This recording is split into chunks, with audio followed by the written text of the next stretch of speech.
Mapagpalang araw po sa ating lahat. Ako po si Emmanuel O. Alejandre. Ito po ang aking daily devotion ngayong April 26. And for today, we are going to talk about kung ano ang gap theory.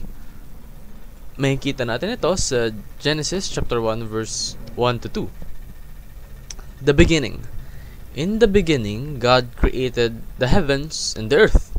Now the earth was formless and empty.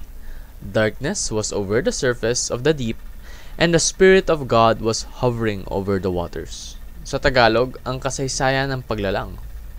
Nang pasimula, nilikha ng Diyos ang langit at ang lupa.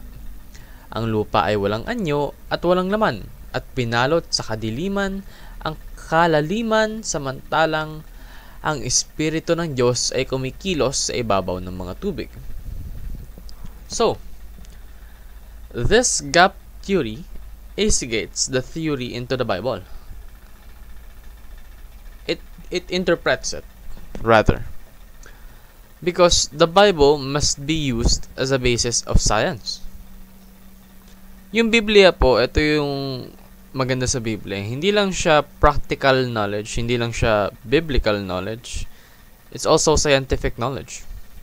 Dahil ang Biblia ay tumatalakay sa lahat ng ginawa ng Panginoon, at kung aalalahanin natin, ang Panginoon ang gumawa ng lahat.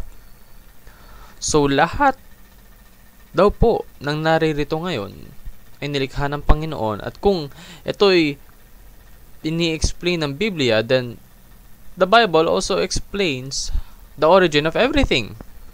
Therefore, it must be used as a basis of science, of discovery, of learning. Because the Bible teaches a 6-day creation and reveals the origin of sin and death. Isn't that a very, very powerful knowledge to have? So let's understand God's hierarchy of revelations. Intindihin po natin yung mga nakalagay sa Biblia. Ito po ang siyang magbibigay sa atin ng enlightenment. Let us consider the Bible as our supreme authority.